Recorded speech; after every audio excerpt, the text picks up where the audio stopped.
Today, Major General Smedly Butler had these words to say at the National VFW. War is a racket. It always has been. It is possibly the oldest, easily the most profitable, surely the most vicious. It is international in scope. It is the only one in which the profits are reckoned in dollars and the losses in lives. There are only two things we should fight for. One is the defense of our homes, and the other is the Bill of Rights. War for any other reason is simply a racket. It may seem odd for me, a military man, to adopt such a comparison. Truthfulness compels me to. I spent 33 years and 4 months in active military service as a member of this country's most agile military force, the Marine Corps. I served in all commissioned ranks from second lieutenant to major general. And during that period, I spent most of my time being a high-class muscle man for big business, for Wall Street, and for the bankers. I suspected I was just part of a racket at the time. Now I am sure of it. I helped make Mexico safe for American oil interests in 1914.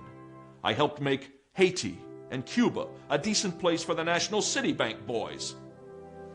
I helped in the raping of half a dozen Central American republics for the benefits of Wall Street. I helped purify Nicaragua for the International Banking House of Brown Brothers in 1910.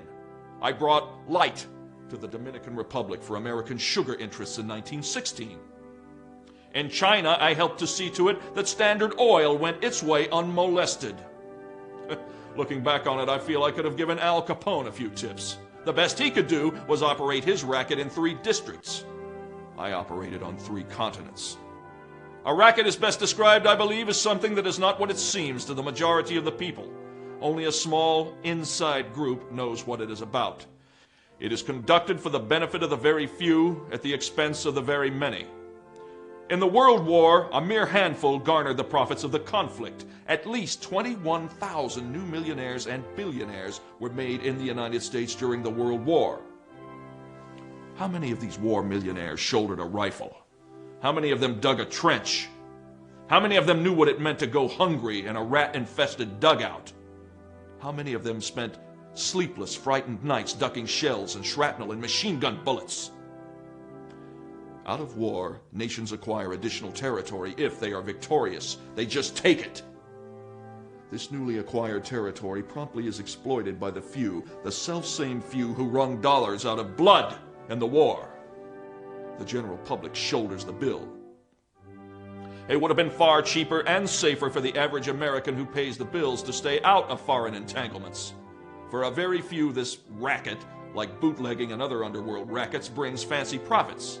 But the cost of operations is always transferred to the people who do not profit.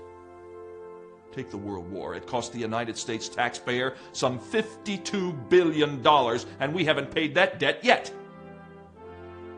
But ultimately, it's the soldier who pays the biggest part of the bill.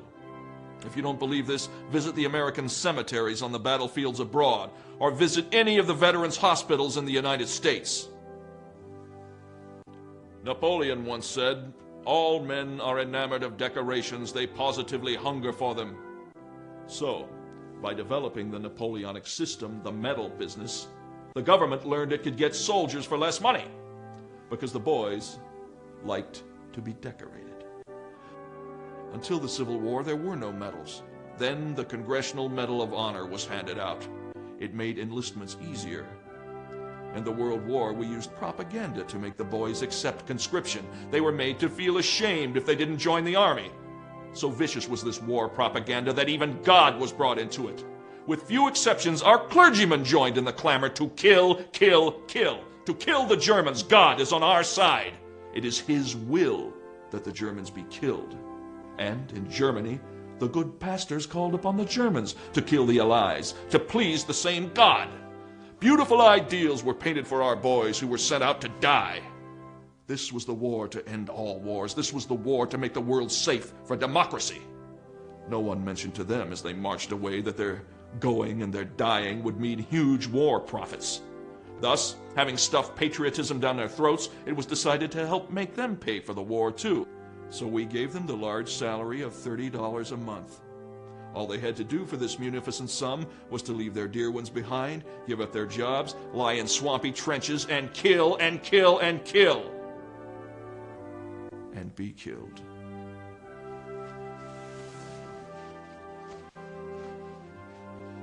Well, war is a racket, all right. And the only way to smash this racket is to conscript capital, industry, and labor before the nation's manhood can be conscripted. Let all the officers, directors, high-powered executives, all the workers, managers, bankers, and yes, all the generals, admirals, officers, and all politicians, all government office holders, everyone in the nation be restricted to a total monthly income not to exceed that paid to the soldier. Why shouldn't they? They aren't running any risk of being killed or having their bodies mangled or their minds shattered. The soldiers are. Give capital, industry, and labor 30 days to think it over, and I think you will find by that time there will be no war. Another step necessary in the fight to smash the war racket is the limited plebiscite to determine whether a war should be declared. A plebiscite not of all the voters, but merely of those who would be called upon to do the fighting and dying. There wouldn't be very much sense in having the president of a munitions factory or the head of an international banking firm or the manager of a uniform manufacturing plant, all of whom see visions of tremendous profits in the event of war, voting on whether the nation should go to war or not. They never would be called upon to shoulder arms. Only those who would be called upon to risk their lives for their country should have the privilege of voting to determine whether the nation should go to war. That would smash the war racket. That and nothing else. The next war, according to experts, will be fought not with battleships, not by artillery, not with rifles, and not with machine guns. It will be fought with deadly chemicals and gases. But victory or defeat will be determined by the skill and ingenuity of our scientists. If we put them to work making poison gas and more fiendish mechanical and explosive instruments of destruction, they will have no time for the constructive job of building a greater prosperity for all peoples. By putting them to this useful job, we can all make more money out of peace than we can out of war. So, I say, to hell with war!